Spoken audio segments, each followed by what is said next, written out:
Good morning साथीहरू।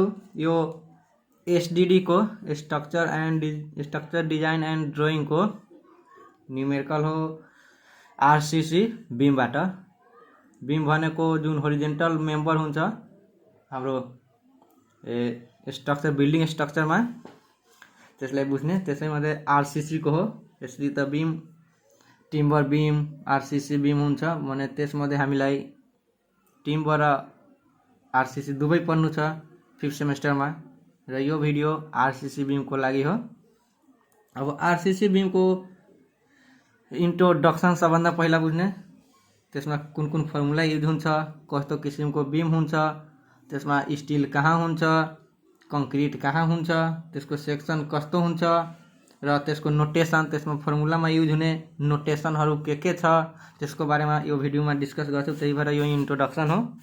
यो भिडियोलाई राम्ररी हेर्नु, त्यसपछि न्यूमेरिकल पोर्सनमा जानु, तब न्यूमेरिकल सजिलो हुन्छ। अब हेर्नु त, म यो लगभग रफै स्केच गर्छु। यो हामीले 4th सेमेस्टरमा पढेको फ्लेक्सुरल फर्मुला, त्यसलाई भनिन्छ बेन्डिङ वाला फर्मुला, जुन निकै नै इम्पोर्टेन्ट थियो। M/I σ/y E/r यो फर्मुला फ्लेक्सुरल फर्मुला थियो बीमैको। अब त्यसैको आधारमा पहिला बुझ्नु त यो बीमको हामीले स्ट्रिप लिएर क्याल्कुलेट गर्छ। कुनै एउटा स्ट्रिप भनेको सानो सेक्सन लिएर, सानो सेक्सन लिँदाखेरि यो बीमको सेक्सन भयो। बीमको सेक्सन लिनेमा के ध्यान दिनु, यो डेप्थ भयो, यो चौडाई विड्थ भयो, चौडाई र यो डेप्थ भयो, यो बी को भ्यालु भयो, यो डी को भ्यालु भयो। यो बी को 1.5 गुना डी हुन्छ, 1.5 गुना अथवा 2 गुना स्ट्रिप लिँदाखेरि त्यो ध्यान दिनु। अब यो रेक्टेंगुलर बीम भयो। यो आरसीसी बीम भनेको यसमा कंक्रीट र स्टील दुवै युज भएको हुन्छ। अब कंक्रीट यसमा दुईवटा जोन हुन्छ, जुन हामीले फ्लेक्सुरल फर्मुलामा पढेको थियो। यो कंप्रेसन जोन अनि तलवाला के हुन्छ, टेंशन जोन। टेंशन जोन किन हुन्छ, यहाँ टेंशन जोनमा हामी के प्रयोग गरेका हुन्छौँ, स्टील बारहरू प्रयोग गरेका हुन्छ। कंप्रेसन जोन माथिको र तलको टेंशन जोन र बीचमा न्यूट्रल एक्सिस हुन्छ। यहाँ न कंप्रेसन हुन्छ न टेंशन हुन्छ। जति टेंशन जोनबाट माथि गयो भने न्यूट्रल एक्सिसमा पुगेपछि यहाँ दुवै बैलेन्स हुन्छ, न यहाँ कंप्रेसन हुन्छ न यहाँ टेंशन हुन्छ। अब यो फ्लेक्सुरल फर्मुलामा थियो, यो फर्मुला डिराइभ भएर आएको थियो।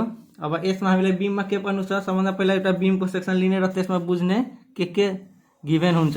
यो बीमको एउटा सेक्सन भयो। स्ट्रेस डायग्राम हामीहरू पढेकै थियो। यो स्ट्रेस डायग्राम 4th सेमेस्टरमा मात्र बुझ्नु पर्ने हो।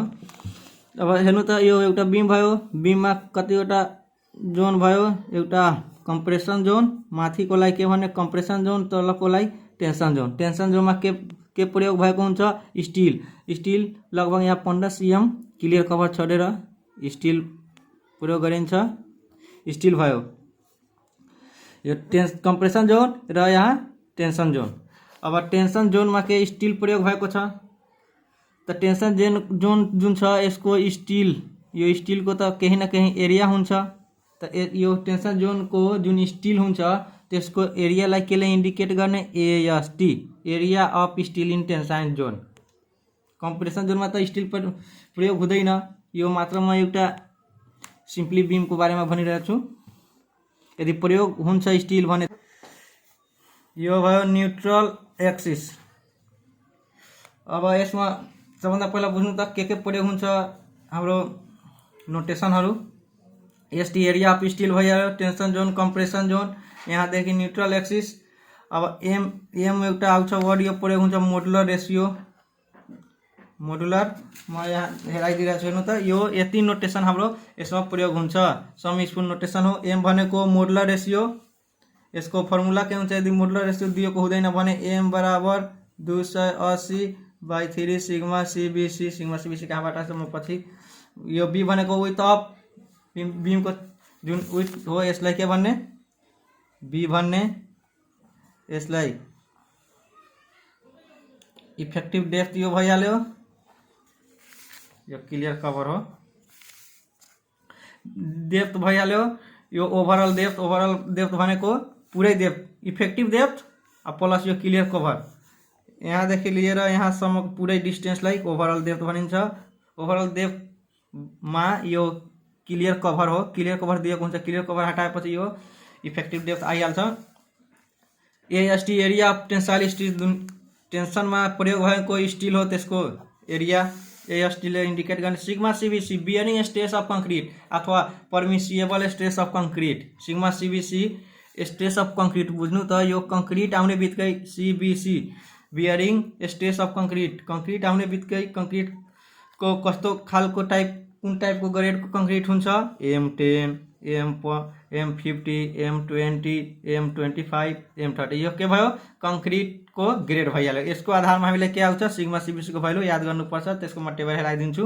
सिग्मा एसटी भनेको tensile stress, tensile strength of the still, tensile strength of the still, यो स्टिल जुन छ त्यसको स्ट्रेस कति छ भने यो केबाट हुन्छ, जुन ग्रेड स्टिलको पनि ग्रेड हुन्छ, कति हुन्छ एफई 250, एफई 415, एफई 500, यो के हो ग्रेड हो। यसको ग्रेडको आधारमा यो सिग्मा एसटीको भ्यालु आउँछ, यो पनि टेबलमा दिएको हुन्छ।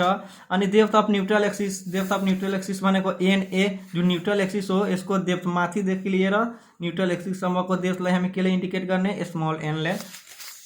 अनि एनसी र बुकमा एक्सी इन्डिकेट एक्सी पनि दिएको हुन्छ, त्यसलाई क्रिटिकल डेप्थ म्याक्सिमम डेप्थ भनिन्छ, कति रहेछ त्यसलाई एनसी अथवा एक्सीले इन्डिकेट गरिन्छ, जुन न्युमेरिकल गर्दाखेरि त्यो एक्सी र एनसी हाम्रो आउँछ। अब यो सिग्मा सिबिसीको भ्यालु कहाँबाट लिने, सिग्मा एसटीको भ्यालु कहाँबाट लिने, हेर्नु त सिग्मा सिबिसीको भ्यालु यही हो। ग्रेड अफ कङ्क्रिट M10 को लागि 3, यो हेर्नु त 10 छ, 10 मा 3 ले डिभाइड, यसको 3 ले डिभाइड गरेपछि लगभग 3 आउँछ मिनिमम भ्यालु, 3 point समथिङ आउँछ भने 3 लेखिहाल्ने। 15 मा 3 ले डिभाइड 5 आइहाल्यो, 20 मा 3 ले 7 आइहाल्यो, 25 मा 3 ले 8.5, यसै गरेर लगभग बुझिन्छ यसलाई। सिग्मा सिबिसीको भ्यालु अथवा याद गर्ने M10 को लागि 3, M15 को लागि 5, M20 को लागि 7, M25 को लागि 8.5 र M30 को लागि 10 भयो। ग्रेड अफ कङ्क्रिटको आधारमा हामी सिग्मा सिबिसीको भ्यालु छुट्याउने गर्छौँ। अनि ग्रेड अफ स्टिलको आधारमा 3वटा स्टिलको ग्रेड हो, माइल्ड स्टिल त्यसलाई एफई 250 भनिन्छ, टोर स्टिल एफई 415, टोरकारी एफई 500, र त्यसको आधारमा हामी सिग्मा एसटीको भ्यालु राख्ने गर्छौँ। एफई 250 को लागि 140, 230, 325 देखि 340 सम्म, एफई 500 को लागि यो सबै मेगा पास्कलमा हुन्छ अथवा न्युटन पर एमएम स्क्वायरमा हुन्छ। एम को भ्यालु 280/3 सिग्मा सिबिसी। अब सिग्मा सिबिसी थाहा भयो, सिग्मा सिबिसीको भ्यालु यही हो। एम भनेको मोडुलर रेसियो हो, के को आधारमा छुट्याइन्छ ग्रेड अफ कङ्क्रिटको आधारमा। यति हाम्रो टेबल हो, यो याद गर्ने टेबल र बुझ्ने। अब यसपछि हाम्रो के आउँछ न्युमेरिकल गर्ने क्रममा बुझ्नुपर्ने 2वटा हो। ओभर रेनफोर्स बीम कस्तो हुन्छ, अन्डर रेनफोर्स बीम कस्तो हुन्छ। ओभर अन्डर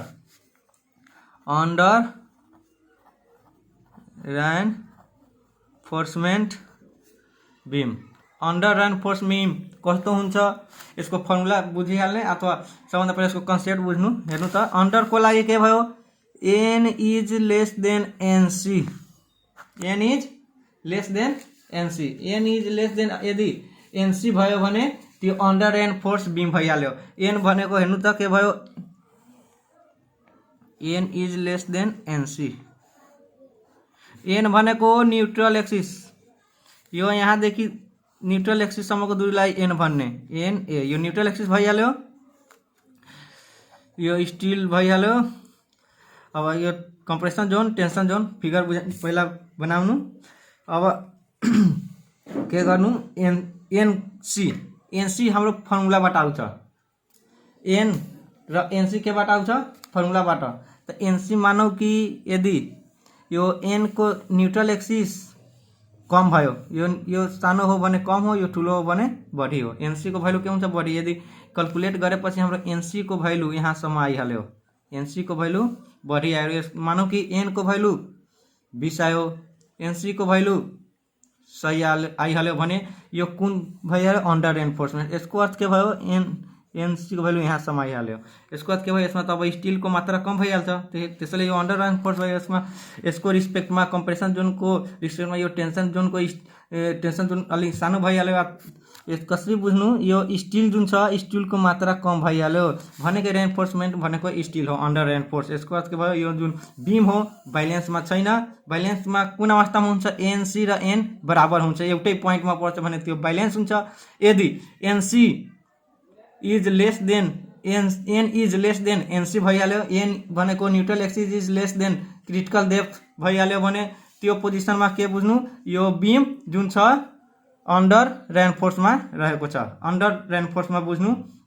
अब फिगरमा के हुन्छ, यो प्र्याक्टिकली यो कुन हामी बिम बनाएको छौँ सिम्पली बिम सिंगल रेनफोर्समा त प्र्याक्टिकली सम्भव हुँदैन, तर न्युमेरिकलको लागि भन्नुपर्छ। यहाँ दुईवटा स्टिल दिएको हुन्छ र त्यसलाई यसबाट मतलब त्यसलाई होल्ड गर्नको लागि दिएको हुन्छ, तर त्यसलाई यसमा क्याल्कुलेट हुँदैन सिम्पलमा। किन क्याल्कुलेट मात्र होल्डको लागि हुन्छ, यसको रिस्पेक्टमा यसको डायमिटर धेरै मिनिमम भएकोले त्यसलाई क्याल्कुलेट गरिँदैन। अब यो अन्डर रेनफोर्समेन्ट भयो भने अन्डर रेनफोर्समेन्टको फर्मुला लास्टमा हामीलाई के निकाल्नुपर्छ, मोमेन्ट अफ रेजिस्टेन्स। त मोमेन्ट अफ रेजिस्टेन्सको के हुन्छ, अन्डर रेनफोर्समेन्ट भयो भने sigma ST into AST into D minus एन/3। सिग्मा एसटी भनेको स्टिलको जुन ग्रेड थियो त्यो, एएसटी भनेको एरिया अफ स्टिल, डी भनेको पुरै डेप्थ जुन इफेक्टिभ डेप्थ हो, अनि एन भनेको न्युट्रल एक्सिस/3। मोमेन्ट अफ रेजिस्टेन्स हामीले यही क्याल्कुलेट गर्नुपर्छ लास्टमा। यो भइहाल्यो के को लागि, अन्डरको लागि। यदि अन्डर हामीलाई यो बुझ्न गाह्रो भइरहेछ भने यो बुझ्ने N is less than NC, यदि एन को भ्यालु कम छ एनसी भन्दा दुवैको भ्यालु हामीले क्याल्कुलेट गर्नुपर्छ। यदि कम भयो भने अन्डर भइहाल्यो, अन्डरको फर्मुलामा यो लाग्छ। किन यो लाग्छ हेर्नु त, मात्र अन्डर भयो भने स्टिलको मात्र हामीले क्याल्कुलेट गर्नु छ, त यो स्टिलको आइहाल्यो। अब त्यस्तै बुझ्नु छ ओभरको लागि कसरी बुझ्नु, ओभर रेनफोर्समेन्टको लागि फर्मुला के भयो, यसको उल्टो N is greater than NC. यो एउटा बिम भयो, बिममा के हुन्छ, यो त न्युट्रल एक्सिस फिक्सै हो, न्युट्रल एक्सिस भइहाल्यो, न्युट्रल एक्सिससम्मको दूरीलाई एन भन्ने। अब एनसी के भइहाल्यो, यसको अनुपातमा सानो भइहाल्यो, यसको एनसी कमै भइहाल्यो, म्याक्सिमम डेप्थ कमै भइहाल्यो। अब एन बढी भयो, न्युट्रल एक्सिस एनसी कम भइहाल्यो भने यो कुन ओभर रेनफोर्स। यसको अर्थ के भयो, यसमा हेर्नु त बढी रेनफोर्स युज गर्ने चित्र नै भनिरहेछ, त ओभर रेनफोर्स भयो। अथवा यो फर्मुलाबाट पहिला एन को भ्यालु क्याल्कुलेट गरिन्छ, त्यसपछि एनसी को भ्यालु क्याल्कुलेट गरिन्छ। यदि एन को भ्यालु बढी आयो भने त्यो ओभर रेनफोर्समेन्ट भयो। ओभर रेनफोर्समेन्ट भयो भने मोमेन्ट अफ रेजिस्टेन्स बराबर, अब यो अन्डर भएको भएमा के हामी स्टिलको मात्रा क्याल्कुलेट गरेको थियो, यो ओभर भयो भने यसमा हामी माथि के हुन्छ, कम्प्रेसन जोनमा कङ्क्रिट हुन्छ, बढी कङ्क्रिटलाई कन्सिडर गरिन्छ। र त्यसको लागि ओभरको लागि हामीले मोमेन्ट अफ रेजिस्टेन्स कति हुन्छ, sigma CBC/2 B into N into D minus एन/3। यसमा मात्र फर्मुला बुझ्नुपर्ने हो, फर्मुलामा यदि मिस्टेक भयो भने यो सबै रङ भइहाल्छ। अब हेर्नु ओभर अन्डर यो बुझेपछि अब न्युमेरिकल गर्न इजी लाग्छ।